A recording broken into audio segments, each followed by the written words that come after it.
So, smoke on the water seems fitting for when talking about safety systems, because safety systems are the systems which should prevent the most evil things.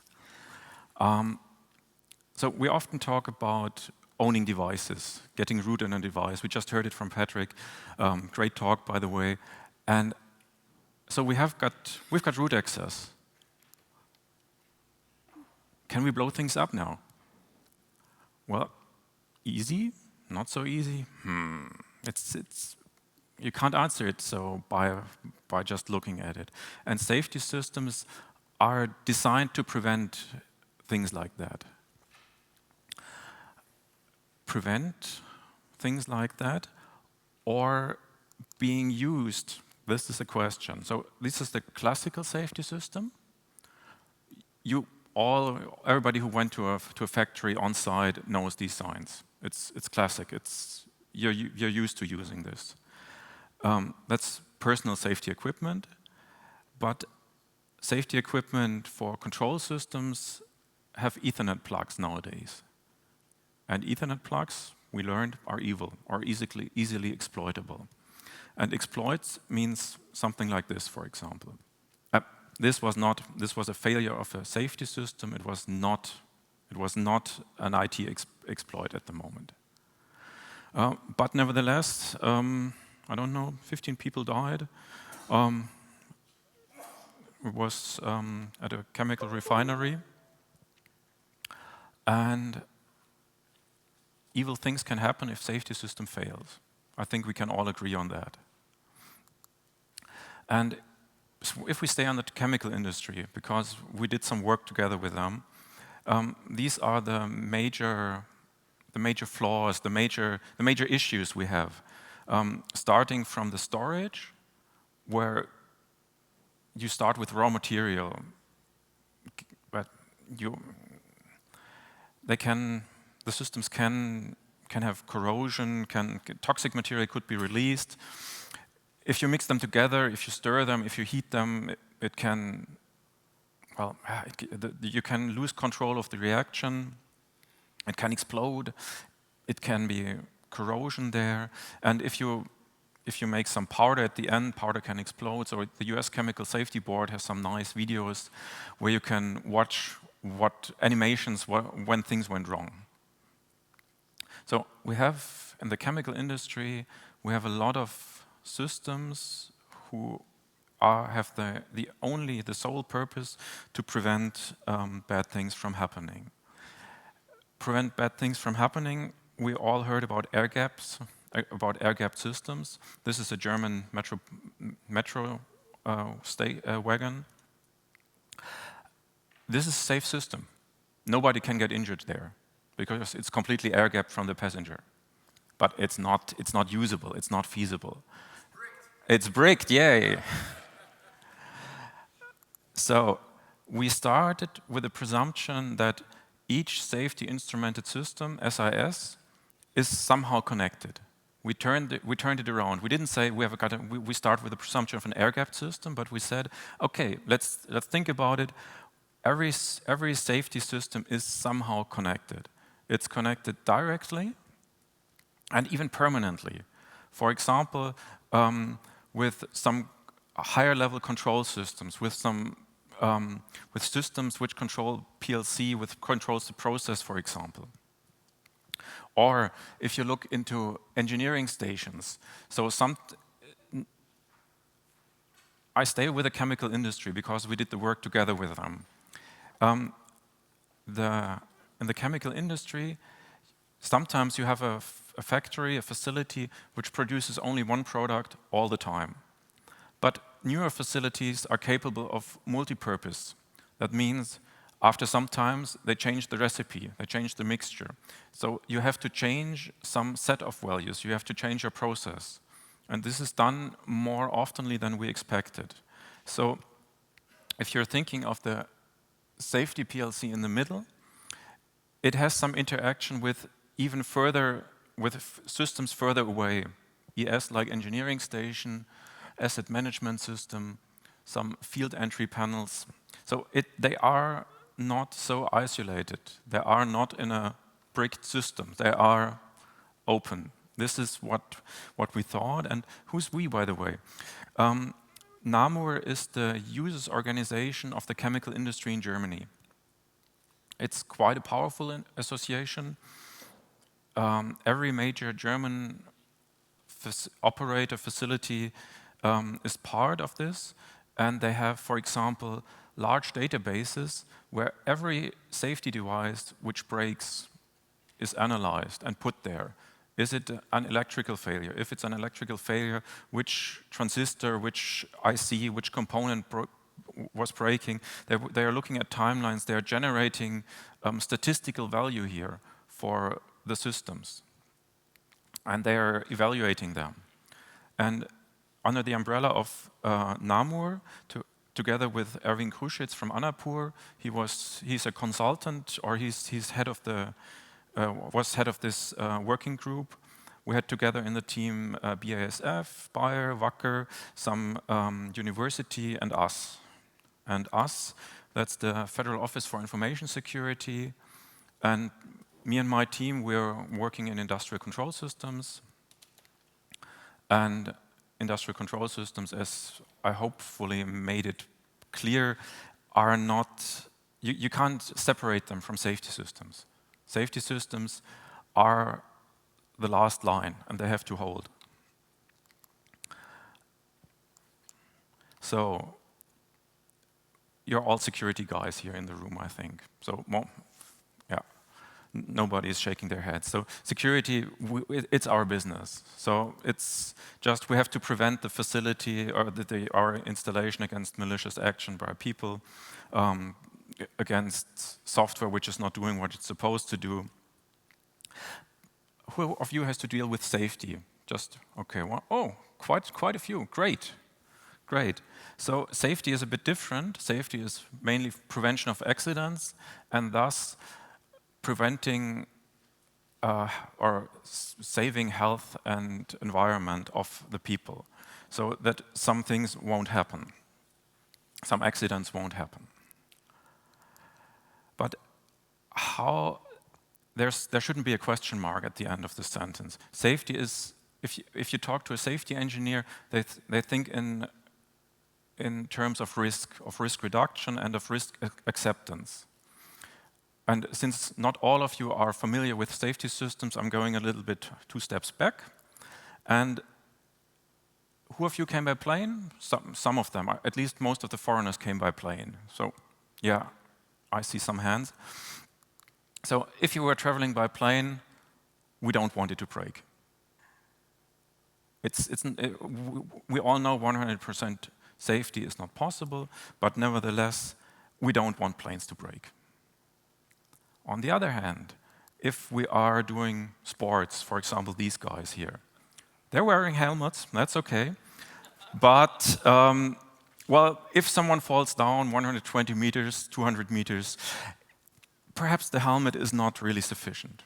But nevertheless, they're doing it. They're having fun there. That means if the risk comes from the outside, if we can't control it, we're not accepting less than 100%. We want to have it as safe as possible. If we are doing it ourselves, like the guy on the right side, he decided to do it himself. He was not forced to do it this way. It's a bit different. But if you go back to the industry, you're somewhere in between. So industry, there are also monetary things to consider. And okay, quantifying risk, we probably all have seen it. Hazop, it's not called Hazop most in the IT industry, but nevertheless, we've seen these risk tables, and we accepted that these risk tables are difficult for IT installations. But for safety people, they are really good at it. They're good in these kinds of thinking. If we think about how likely is this to happen on the x-axis here, how likely is it to happen? If it's not likely, but it has high consequences, if it's not plausible at all, we don't care. If it can't happen and it has highest consequences, we don't care. On the other hand, if it has no consequences, but it happens every day, every second, we don't have to care either. These are the easy things. And the other way around as well, and the middle is the different part here. So where to make it orange between the red and green. But in the safety, not industry, in the safety standards, they found a way of describing it. It's called SIL, Safety Integrity Level. It's a bit like the Beaufort scale with the wind. It's called risk reduction factor. A safety integrity level is directly connected to the risk reduction factor. And there are two things for you to remember or to take away. It starts with a 1 and ends with a 4. Easy. You can do that. And the 1 is the one with the least effects, which is the easiest to make. And the 4 is the most difficult ones. If we go back to planes, for example, airplanes have several computers, constantly monitoring the commands executed in parallel at the same time. And if some computers disagree, the third computer gives more or less the choice, and one got shut down or things. And it's the same here with safety integrity level. So the more dangerous the process is, so going back one page, so the more you get into this red area, the higher SIL level you're in. The higher the consequences, the more likely it will happen. You have to go in the higher SIL level. So if you have a SIL lower than 1, you can do it with your normal industrial control system. But everything above 1, you have to have a dedicated safety integrity system, a dedicated system here. And if you look closely, there's no 4. Because in Germany, there are no processes in chemical industry which uses SIL level 4. It's too dangerous for them. They just said, skip it, we don't do it. If we can't control it, the risk is too high for us. We're not going to accept it. So, safety guys are able to calculate the SIL level very thoroughly.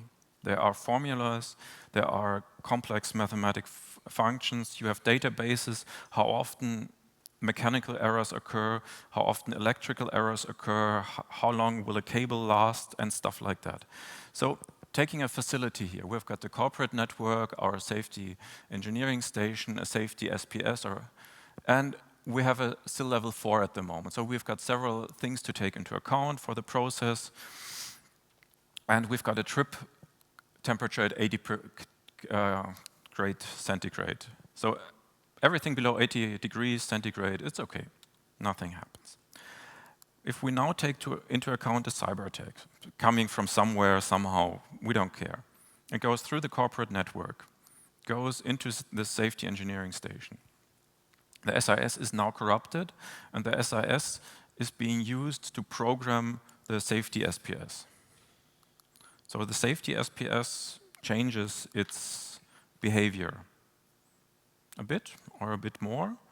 So it changes it that the set value is more than doubled. So the process itself could run away, could get into trouble. But how to factor this in?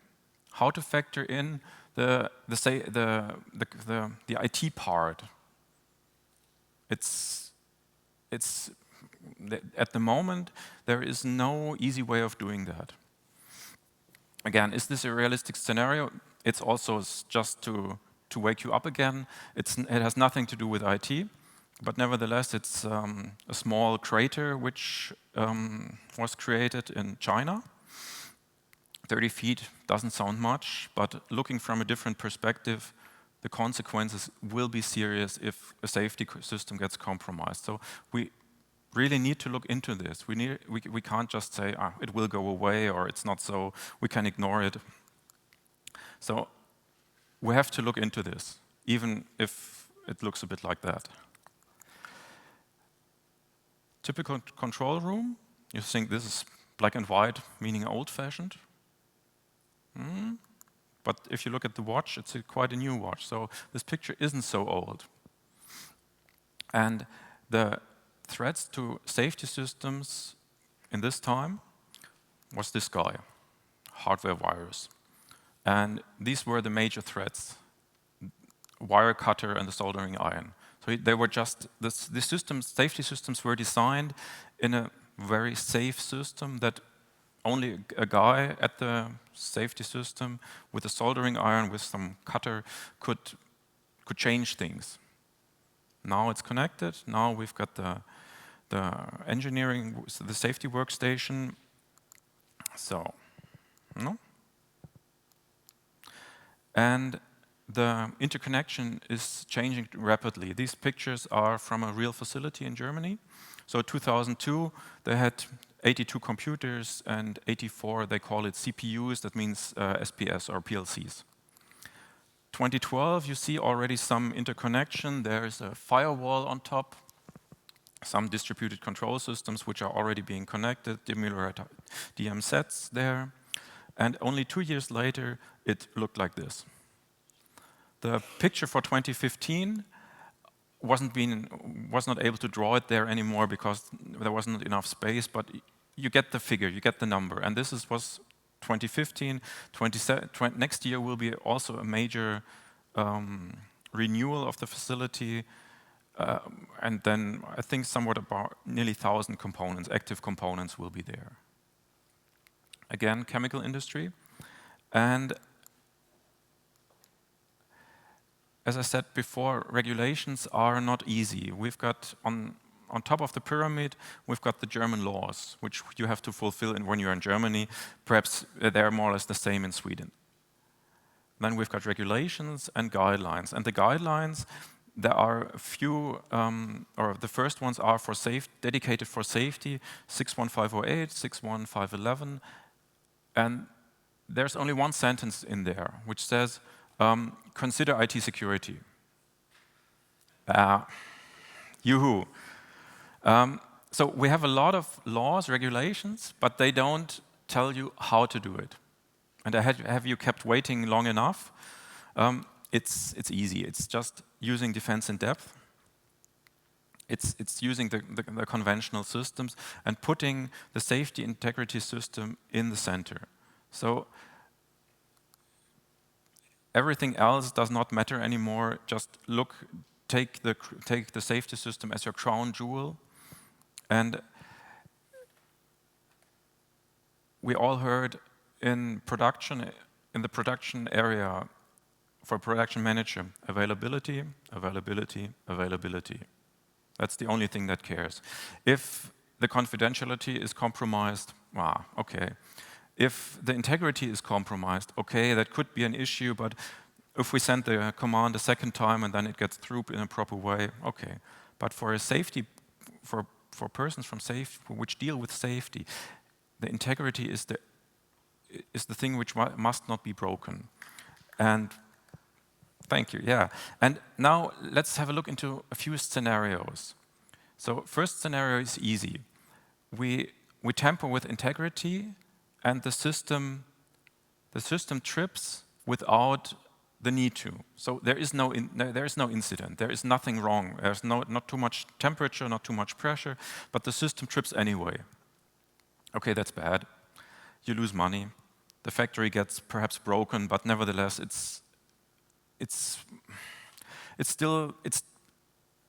you don't get an explosion. It's still there. Second thing, the safety system gets deactivated. It stops working. That's bad. But on the other hand, how often do you need a safety system? Usually the process should be defined in a proper way that the safety system only trips when it's needed. So that's actually a problem, but it's not an acute problem. You don't have to tackle it this second. But if the system is deactivated and someone is doing something evil, then you get a problem. That means to challenge or to really exploit the situation, you need to do two things: safety system and the SCADA system. So you need to do two exploits, and even Stuxnet didn't do that. So at the moment, I could say, okay, it's not. It can happen, but it's difficult. It's really difficult. And in the working group, we sat together and defined some methods, some methodology to get there. And I'm sorry for that.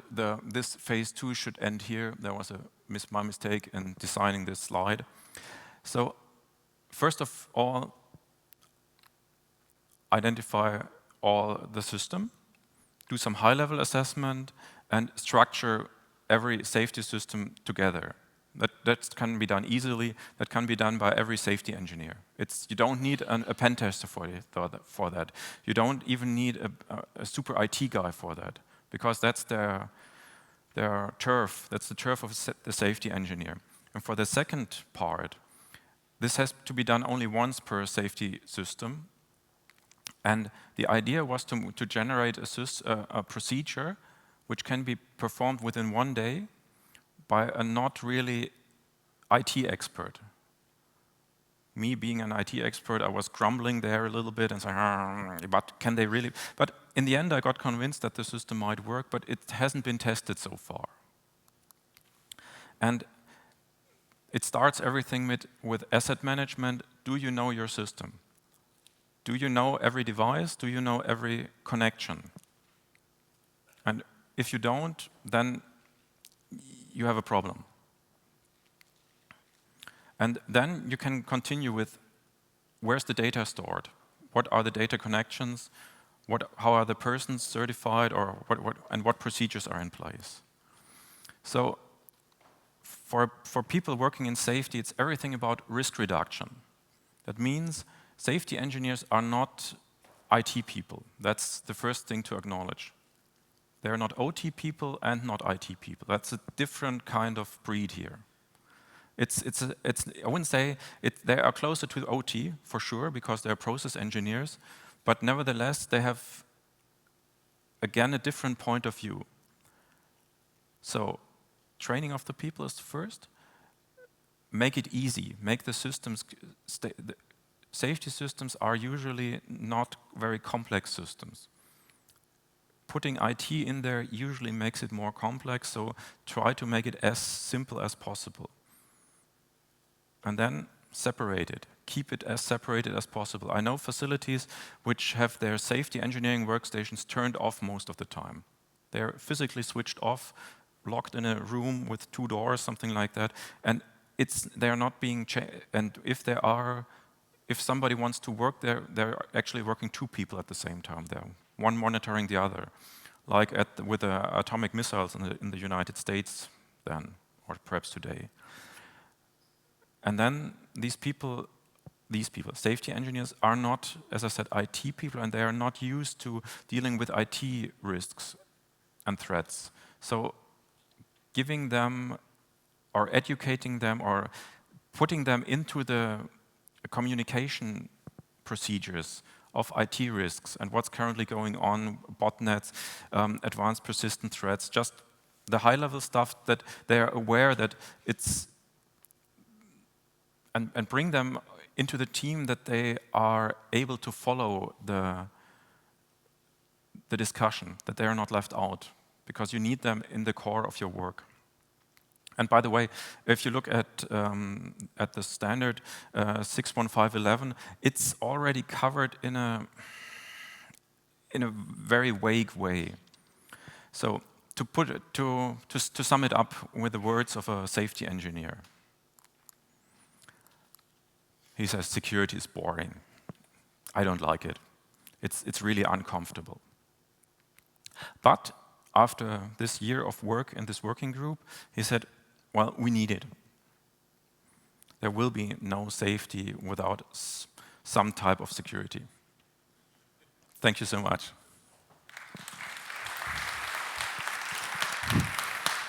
So thank you very much. Really interesting. Yeah, I think this is 2 different categories of people and skills that traditional doesn't go very well together, but now they're starting to, they have to work with each other. I think we just give you the time to shoot a couple of questions. Do you agree that a risk matrix works great if you don't take malicious actors into account? Absolutely. This was mostly the talk here. So the risk matrix doesn't cover intent. That's the point. Yeah.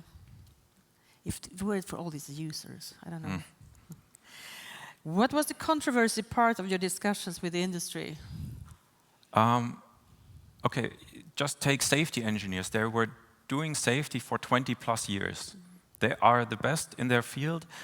Currently, these companies had to offer, and we were asking them, okay, if we change these values, if we did something in this process, and we were sitting over a process map, and they said, can't happen, not possible. And then the younger one said, well, if you switch this one, if you make this alarm not go off, if you change that value, and then they got pale and said, okay, we need to discuss this, there's a big meeting next week, come back in 2 weeks, please.